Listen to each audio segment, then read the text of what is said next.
बोलत रहा बोले बम, भोला नाम हमर हम, बस बोलत रहा बोले बम,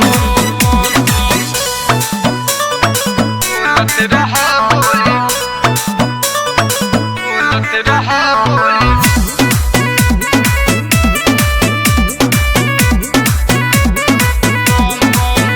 लागे सावन के गजब नजारा, देखी मन हरसता, देखी मन हरसता, भोले बाबा के दर्शन खातिर अखिया मोर तरसता, अखिया मोर तरसता,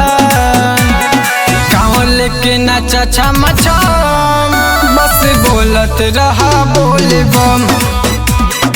आवला हरावा चलाम, बस बोलत रहा बोले बम,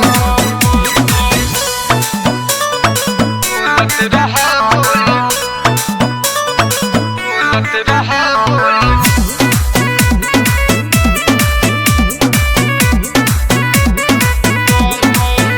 नहीं होई थकान दहिया में, भोले नमवे दवाई हा, भोले नमवे दवाई हा,